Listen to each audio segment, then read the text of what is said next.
ርብቃ ከደረሰባት የስነልቦና ስብራት አገግማ ማርኮንን በፍርድ ቤት ነው ወይንስ በእዝራ እጅ የምታስቀጠው ይመስላችኋል?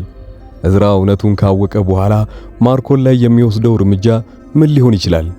አብርሃምስ ሚስቱን ዲና ከፍቅረኛዋ ጋር ሆኖ ስትሸውደው እንደነበረ ሲያውቅ ምን ሊያደርግ ይችላል?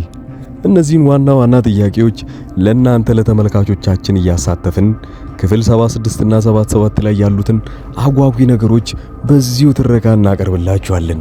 አብዛኞቻችሁ አዲስ ስለሆናችሁ ቻናሉን ሰብስክራይብ ያደረጋችሁ ጀምሩት። ርብቃ የከፈለችውን ውድ መስዋዕትነትና የተቀነባበረባትን አሰቃቂ በቀል፣ አብርሃም በገዛ ቤቱ ውስጥ እየተፈጸመ ያለውን አደገኛ ሴራ ሳያውቀው እስከ መቼ ድረስ ይቀጥላል? ማርኮን በሴቶቹ ላይ የሚያደርሰውን የቪዲዮ ማሸማቀቅና የክፋቱን ጥግ በስተመጨረሻም በእዝራ እጅ ሊገባ ጥቂት ቀናቶች ብቻ ናቸው የሚቀሩት። ሰላም የሳቤላ ድራማ ተከታታዮች፣ ዛሬ በክፍል 76 እና 77 ላይ ሊፈጠሩ የሚችሉትን እጅግ አስደናቂና አወዛጋቢ ሁነቶችን ይዘንላችሁ ቀርበናል። እስከ መጨረሻው አብራችሁን ቆዩ። ክፍል 1 የርብቃ የስነልቦና ውጊያና የማገገም ተስፋዋ። በክፍል 75 ማርኮን የርብቃን ራቁት ቪዲዮና ፎቶዎች በግቢው ውስጥ በመበተን የከፋ የስነልቦና ጥቃት ፈጽሞባት ነበረ። ርብቃ በክፍሏ ውስጥ ተዘግታ ማልቀሷንና በድንጋጤ ውስጥ መሆኗን ብናይም በክፍል 76 ላይ ግን ነገሮች መቀየር ይጀምራሉ።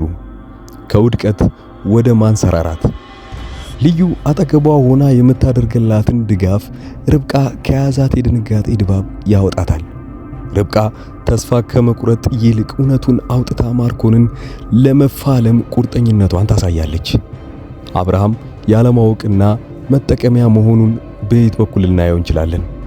አብርሃም ንብረቱንና ካርታውን የተመለሰለት በርብቃ ጥረት መሆኑን ገና አልተረዳም። ዲና ደግሞ አብርሃምን እውነቱን እንዳያውቅ የማርኮንን ድርጊት ለመሸፈን ከፍተኛ ጥረት ታደርጋለች። የክፍል 2 የጨዋታው ቀያሪ እዝራ ወደ ግጭቱ መግባት። በድራማው ውስጥ ማርኮንን ፊት ለፊት መጋፈጥና ማንበርከክ የሚችለው ብቸኛው ሰው እዝራ ነው። እዝራ እዛው ግቢ ውስጥ ቢኖርም እስካሁን ግን ነገሩን ጥበት አልተረዳም። ሚስጥሩን ማጋለጥ ልዩ ወይም ርብቃ በቃላቸው ተስፋ ባለመቁረጥ የማርኮንን አደገኝነት፣ የቪዲዮውን ሴራና የቤት ካርታውን ወስዶ ያደረገውን ሚስጥር ለእዝራ ይተርኩለታል። የእዝራ ቁጣና የበቀል እርምጃ። እዝራ አብርሃምና ርብቃ እየተጎዱ መሆናቸውን ሲረዳ በማርኮን ላይ ቀጥተኛ ጥቃት ይሰነዝራል። ቀደም ሲል በነበራቸው አለመግባባት ላይ ይህ አዲስ ሚስጥር ሲተከል እዝራ ማርኮንን ሙሉ በሙሉ ከግቢው ለማባረርና ለማስቆም ከባድ ውሳኔ ይወስዳል። ለተመልካቾች አሳታፊና ማጠቃለያ ይዘቶች። ርብቃና ልዩ እውነቱን ለእዝራ ነግረው ማርኮንን ያንበረክኩታል? የናንተ ውሳኔ ወይንም የናንተ ግምት ምን ይመስላል? ወይንስ ዲናና ማርኮን አዲስ ተንኮል አዘጋጅተው እዝራንም አብረው ይሸውዱታል? እስኪ እናንተስ ምን ታስባላችሁ? እዝራ ማርኮንን ላይ ምን አይነት እርምጃ ይወስዳል ብላችሁ ትገምታላችሁ? መልሳችሁን ከታች ባለው ኮሜንት ላይ አስቀምጡልኝ። ዝርዝር ያለ መረጃውን በዚሁ ነገር ልንገራችሁ። የመጀመሪያው እንደምናውቀው በክፍል 75 ላይ ማርኮን ያደረገውን ነገር ፍጹም የክፋት ጥግ ነበረ። ርብቃ ለሱ አልበገር ስላለችና የተሰረቀውን የቤት ካርታ ነጥቃ ለአብርሃም በመመለሷ ምክንያት ማርኮን ክብሯን ለማነሳሳትና የስነልቦና ስብራት ለማድረስ ሲል የነደፈውን ሴራ ተሳክቶለታል። የሷን ጥቂት ሰነዶችን የሚያሳይ የራቁት ቪዲዮ በማህበራዊ ሚዲያና በቴሌቪዥን እንዲሰራጭ በማድረጉ አልበቃ ብሎት ፕሪንት የተደረጉ ፎቶዎችን በገዛ ግቢዋ ውስጥ ሲበትንባት ነበረ። ይህ አጋጣሚ ርብቃ ሙሉ በሙሉ ከአይምሮ በላይ ሆነ ድንጋጤ ውስጥ ገብታ ነበረ። በክፍል 76 ላይ የምናየው ርብቃ ክፍሏ ዘግታ ከባድ የማልቀስና ራሷን በማግለል ውስጥ እንደምትሆን ነው። ለሰዎች መልካም ነገር አድርጌ እንዴት እንዲህ አይነት አሳፋሪ ስም ይሰጠኛል የሚለው ነገር የራሷን አይምሮ ጥያቄ እየጠየቀች በጣም ይበልጡኑ እየተጎዳች ትመጣለች። ነገር ግን እዚህ ጋር የልዩ ሚና እጅግ በጣም ወሳኝ ይሆናል። ልዩ የሷ ጓደኛ ሆና ሳለች ምን ነገሮችን አድርጋ ርብቃን ከተጎዳችበት ነገር ልትመልሳት ትችላለች? በሌላ በኩል ደግሞ አብርሃም በቤቱ ውስጥ ምን እየተካሄደ እንዳለ ምንም የሚያውቀው ነገር የለም። ዲና አብርሃምን በስሜት ዘውታበታለች። ወንድሜ ነው ብላ ያስገባችው ማርኮንን የቤቱ ንብረት ሲያሸሽና ሲሰርቅ የነበረውን እሱ እንደሆነ አብርሃምም ገና አልተረዳም። ዲና ደግሞ ርብቃን ካርታውን ለአብርሃም መመለሷ ምክንያት የተቀናጀባትን ሴራ እንዳይጋለጥ አብርሃም ከርብቃ ጋር እንዳይገናኝና ቪዲዮውን ወሬ እንዳይሰማ ከባድ መረጃ ከለላ ያደረገችለት ነው። ዲና አሁንም አብርሃምን ጋር ለመኖር የወሰነችው ለመታመን ሳይሆን የተቀሩትን ንብረቶች ሙሉ በሙሉ ለመጥረግ እንደሆነ በክፍል 76 ላይ በግልጽ ይታያል። የጨዋታው ቀያሪና እዝራ እውነቱን ሲደርስበት ምን የሚፈጠር ይመስላችኋል? ወዳጆቼ ኢሳቤላ ድራማ ዋነኛ መታጠፊያው የሚጀምረው በክፍል 77 ላይ ይሆናል።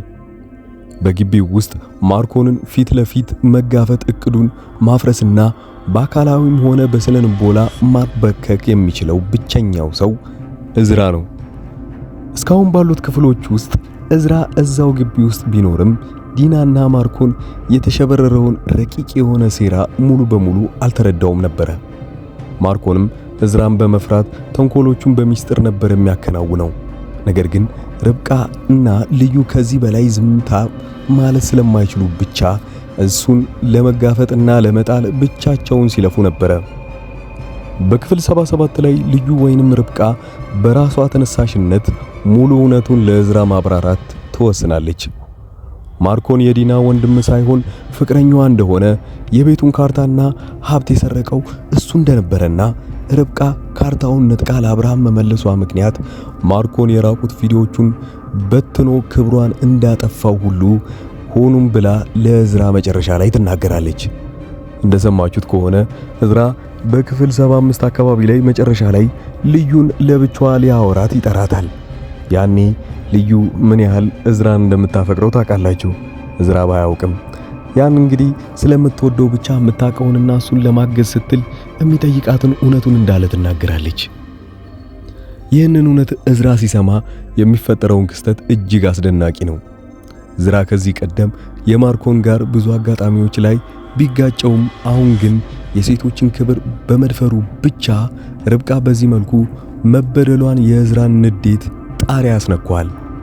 እዝራ ማርኮን ላይ ቀጥተኛና ጨካኝ የበቀል እርምጃ መውሰድ ይጀምራል።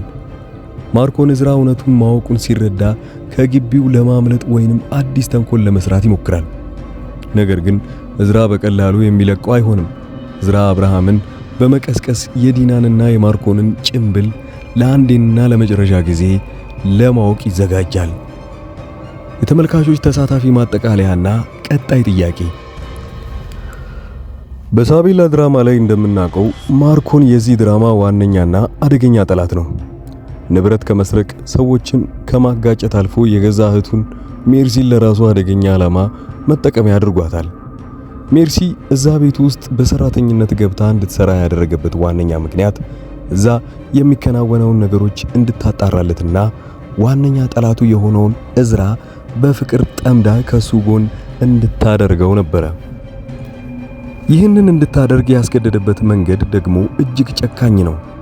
የታመመችውን የገዛ እናታቸውን ሕክምና ሽፋን በማድረግ እኔ የምልሽን ካደረግሽና እናታችንን እንትታከም ትምህርቷሽንም እንድትቀጥይ የምትፈልጊ ከሆነ ብቻ አድርግ ያልኩሽን ነገር እንድታደርግ ይፈልጋለሁ።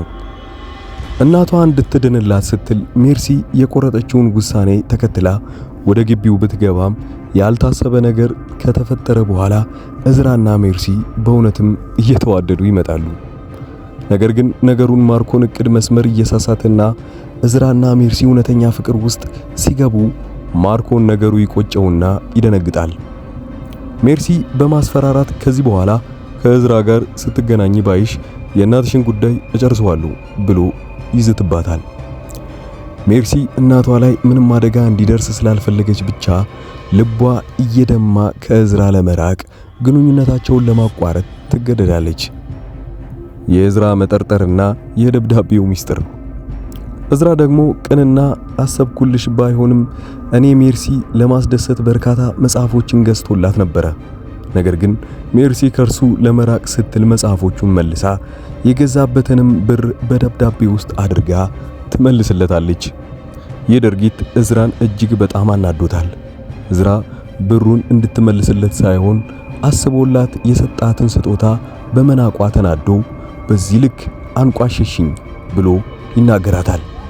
ነገር ግን የእዝራን ንዴት ከቀጠለ በኋላ ሳይሆን ሜርሲ ተመልሳ ይቅርታ እንድትጠይቀውና ነገሮችን እንዲስተካከሉ ለማድረግ ሲል ነበረ እዝራ ነገሮችን በዛ መልኩና አውቆ የተናደደ አስመስሎ ሲናገራት የነበረው።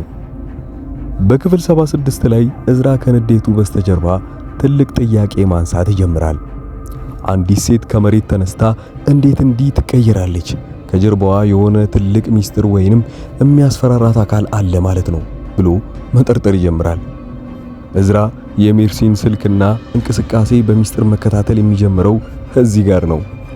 ሜርሲም ከወንድሟ ማስፈራሪያ በላይ እዝራ ፍቅርና እሱ ላይ የደረሰችውን ስቃይ ስለበደላት አላስችል ብሏት ያደረሰችውን ስቃይ ከእዝራ ጋር በሚስጥር መገናኘቷን ትቀጥላለች። የፍቅርና የበቀል ፊልሚያ በክፍል 77 ላይ ውጥረቱ ጣሪያ ይነካል። የማርኮን ጥርጣሬና አዲስ ድብቁ ሴራ ማርኮን ሜርሲን አሁንም ከእዝራ ጋር በሚስጥር እየተገናኘች እንደሆነ ሲደርስበት የእናትየውን ሕክምና ሙሉ በሙሉ ለማቋረጥና ሜርሲ ላይ አዲስ የስለንቦና ጥቃት ለማድረስ ይዘጋጃል። እዝራ እውነቱን ሲደርስበት ሜርሲን ከለቅሶ ውስጥ ሆና ከማርኮን ጋር ስትነጋገር ወይንም የማርኮንን ማስፈራሪያ ስልክ ስታወራ እዝራ በድንገት ይደርስባቸዋል። ሜርሲ በለቅሶ ውስጥ ሆና ማርኮን ጋር ስትነጋገር ወይንም የማርኮንን ማስፈራሪያ ስልክ ስታወራ እዝራ በድንገት ይደርስባቸዋል። ሜርሲ ለእናቷ ስትል ያደረገችውን መስዋዕትነትና ማርኮን የገዛ እህቱን እንደ መጠቀሚያ ሲያደርጋት የነበረውን አሰቃቂ እውነት እዝራ ሙሉ በሙሉ ይረዳል። የእዝራ ቁጣና የበቀል አውሎ ንፋስ። ይህንን ምስጢር ያወቀው እዝራ ማርኮንን በሴቶቹ ላይ በገዛ እህቱ ላይ የሚያደርሰውን ግፍ ሊታገስ አይችልም። እዝራ ሜርሲን ከመከራከር ለማውጣትና እናቷን በራሱ አቅም ለማስታመም ቃል ከመግባት ይልቅ ማርኮንን ገደብ የለሽ ውጊያ ውስጥ ይገባል። ለእናንተ የሚሆን አዲስ ጥያቄ እንስጣችሁ። ሜርሲ ለእናቷ ስትል ከእዝራ ትርቃለች ወይንስ ፍቅሯን መርጣ እውነቱን ለእዝራ ትናገራለች? እዝራ ማርኮንን በገዛ እህቱ ላይ የሚያደርሰውን ግፍ ሲያውቅ በግቢው ውስጥ ምን አይነት አሰቃቂ እርምጃ ሊወስድበት ይችላል? ማርኮን እህቱን ከእጁ ማምለጫውን ሲያውቅ እናታቸው ላይ አደጋ ያደርስ ሲሆን ወይንስ ዝም ብሎ እያስፈራራት ነበረ እህቱን? እናንተስ ምን ታስባላችሁ? የማርኮን የመጨረሻ ሁኔታና ውሳኔዎቹ አንዳንዶቻችሁን ግራ ሊገባ ይችላል። ማርኮን ሆን ብሎ ወደዛ ቤት ውስጥ ከገባ በኋላ ዲና በልበል እያለችው ብዙ ጥፋቶችን ሲያጠፋ ነበረ። ነገር ግን ወደ መጨረሻ አካባቢ ላይ አንዳንድ የዋህነት እያጠቃው በዚህ ሁኔታ ላይ ነገሮችን ችላ ማለታቸው ብዙ ነገር እያስከፈለው እንደሆነ ሆን ብላ ዲና ነግረዋለች። ያ ማለት ለምሳሌ ሴቶቹን እስከዛሬ ድረስ ዝም ስላልካቸው ነበረ ይሄ ሁሉ ጥፋት ያጠፉብህ። ያኔ ካርታውን እነሱን ጨክነ ባትቀበላቸውና እነዛ እያሳሳቅ ምንም አይነት ጥፋት ስላላጠፋህባቸው ብቻ ይኸው ለአብርሽ ካርታውን መልሰው ሰጥተውታል ብለው ነበረ። ወዲያውኑ ዲና እሱ እንዲሸማቀቅና የዋህነቱን ትቶት የበፊት ጨካኝነቱን እየተወው እንደመጣ እያሳወቀችው የነበረው። ማርኮን ደግሞ በዚህ ነገር በጣም ስለተበሳጨና እውነቷን ነው እኔ የዋህ የሆንኩ ሳይሆን አይቀርም፣ ለዛ ነው ሰዎች እንዳለ በቀላሉ እያሸነፉኝ ያሉት ይላል። ማርኮንና እዝራ ከዚህ በፊት ተጣልተዋል። ነገር ግን ይህን ያህል ጊዜ በጣም በከፊሉ አሸንፎት እንኳን አያውቅም። ሆን ብሎ እጁን ስለሰበረው ብቻ ባለፉት ክፍሎች ውስጥ እሱን ለመበቀል ሲል ሰው ቢልክበትም ግን እነዛ ሰዎችም ተቀጥቅጠው ነበር የተመለሱት። እንደውም በደንብ መተውታል ብሎ በማሰብ ብቻ ጁስ ይዞ ወደ ክፍሉ ሲገባ እሱ ግን እንደውም ስፖርት እየሰራ እንደሆነ ሲያየው በጣም ይናደዳል። ማርኮን ግን እዛ ቤት ውስጥ አንድ ስስ ልብ ይኖረዋል። ማርኮን ሙሉ ለሙሉ ጨካኝ ነው፣ አረመኔ። ማናቸውም ሰዎች ሊያሸንፉት አይችሉም። የገዛ እናቱን እንኳን እህቱን እያስፈራራበት ነው። ነገር ግን አንዲት ትንጥዬም ብትሆን የመርፌ ቀዳዳ የምታክል የሱ የዋህነት ይኖረዋል። በማን በኩል ይመስላችኋል? በእህቱ በሜርሲ በኩል። ለእህቱ በተለየ መልኩ ሲያስብላት አይታችኋል። እህቱ ከመሬት ዘላ ትመጣና ገንዘብ እንደሚያስፈልጋት ስትጠይቀው ወዲያውኑ ነበረ እንዴት እህቴ ለመጀመሪያ ጊዜ ገንዘብ ጠየቀችኝ ብሎ በሆዱ ብቻ እያሰበ አንቺ ብቻ ጠይቅኝ እንጂ እኔ ለመስጠት ዝግጁ ነኝ ብሎ ለአንዴና ለመጨረሻ ጊዜም ቢሆን የወንድምነት ግዴታውን ይወጣል። ወዲያውኑ ኪስ ውስጥ ያለውን ገንዘብ ሳይቆጥር ነበረ ለሜርሲ ወይንም ለትክክለኛ እህቱ የሰጣት። እዛ ቤት ውስጥ ግን አንዳቸውም ቢሆኑ እሷ እህቱ እንደሆነች አያውቁም። ይልቁኑ በተቃራኒው በኩል ፍቅረኛውን እህቱ እንደሆነች ነበር የሚያውቁት። ወዲያውኑ ወደ ፍቅረኛው ሲመለስ ወደ ዲና ለመጀመሪያ ጊዜ ለእህትህ ስትቆረቆር አየሁ ልበል፣ ይሄ በጣም አዲስ ነገር ነው አንተ ላይ ያየሁት ብላ ትነግረዋለች። ማርኮን ግን በዚህ ሁኔታ ላይ መሸነፍ ስላልፈለገና ያደረገውን ነገር በጭራሽ ማንም ሰው እንዲያውቅበት ስላልፈለገ ብቻ አይ እኔ እንኳን ከዚህ በኋላ ለምታደርግል አንዳንድ ተንኮሎች ብዬ ነው የሰጠኋት።